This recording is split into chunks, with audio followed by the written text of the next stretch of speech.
కడప జిల్లా ఒంటిమిట్ట మండలంలో జనసేన పార్టీలో భారీ చేరికలు జరిగాయి. జనసేన పార్టీ రాజంపేట పార్లమెంట్ సమన్వయకర్త అధికారి కృష్ణ ఆధ్వర్యంలో వైఎస్ఆర్సీపీకి చెందిన పలువురు నాయకులు కార్యకర్తలు జనసేన పార్టీలో చేరారు. ఈ కార్యక్రమానికి ముఖ్య అతిథిగా ఆంధ్రప్రదేశ్ రాష్ట్ర పర్యాటక, సాంస్కృతిక మరియు సినిమాటోగ్రఫీ శాఖ మంత్రి కందుల దుర్గేష్ పాల్గొన్నారు. కొత్తగా పార్టీలో చేరిన నాయకులు జనసేన పార్టీ వేగంగా బలం పుంజుకుంటోందని, ఎన్డీఏ కూటమి ప్రభుత్వంలో కీలక పాత్ర పోషిస్తున్న జనసేన విధానాలు తమను ఆకర్షించాయని చెప్పారు.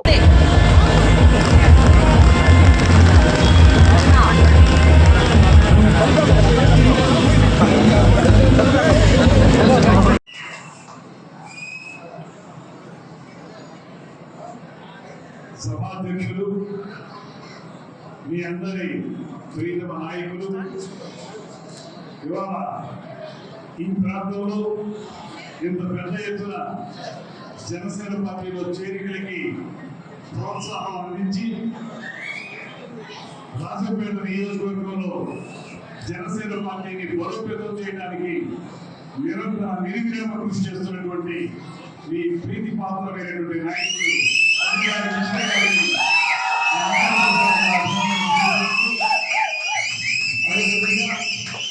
ఈ కార్యక్రమంలో విశిష్ట అతిథిగా పాల్గొంటున్నటువంటి కడప జిల్లా జనసేన పార్టీ అధ్యక్షులు, చిరకాల మిత్రులు శ్రీ సుక్కర శ్రీనివాస్ గారికి, అదేవిధంగా మరొక జనసేన పార్టీకి కీలకమైనటువంటి నాయకులు రమణ గారు, అదేవిధంగా మహిళా నాయకురాలు శ్రీమతి రెడ్డి రాణి గారు, పులివెందుల ఇన్ఛార్జ్ శ్రీ హరీష్ గారు, అదేవిధంగా వేదిక మీద రామ శ్రీనివాస్ గారు, ఇంకా వేదిక మీద అనేక మంది జనసేన పార్టీ నాయకులు ఉన్నారు.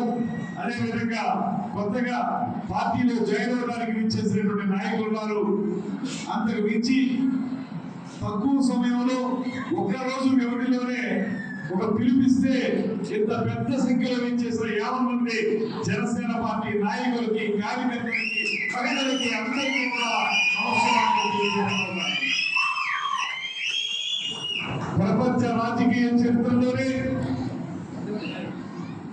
21 మంది శాసనసభ్యుల్ని పోటీకి నిలబెడితే 21 మంది నెగ్గడం, 2 పార్లమెంటు స్థానానికి పోటీకి వెళ్తే 2 నెగ్గడంతో ఎప్పుడు కని విని ఎరగనటువంటి 100% స్ట్రైకింగ్ రేట్ తోటి జనసేన పార్టీని విజయ తీరాలకి తీసుకెళ్లేటువంటి మనందరి నాయకులు శ్రీ పులివెందుల పవన్ కళ్యాణ్ గారికి,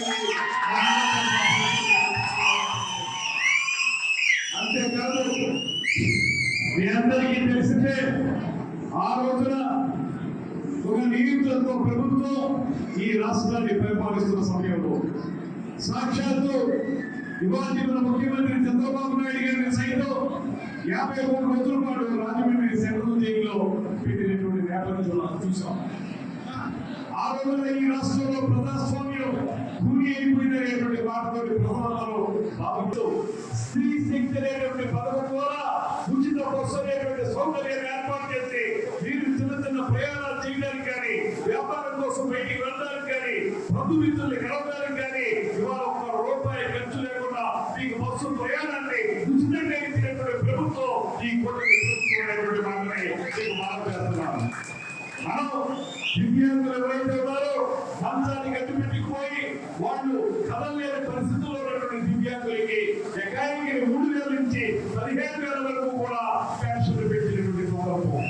దీపం కార్యక్రమం ద్వారా సంవత్సరానికి 3 గ్యాస్ సిలిండర్లు, గ్యాస్ బండలకి ఉచితంగా ఇవ్వడం, అన్నదాన స్కీముల కార్యక్రమంతో పేద రైతులకి సంవత్సరానికి ₹20,000 అందించడం, ఇలాంటి కార్యక్రమాలు చేస్తూ సూపర్ 6 ఏదైతే ఉందో దాన్ని సూపర్ హిట్ చేసినటువంటి ముఖ్యమంత్రి చంద్రబాబు నాయుడు గారికి, ఉప ముఖ్యమంత్రి పవన్ కళ్యాణ్ గారికి అందరూ కూడా ధన్యవాదాలు తెలియజేయాలనేటువంటి వాటిని బాగా చేస్తున్నాం.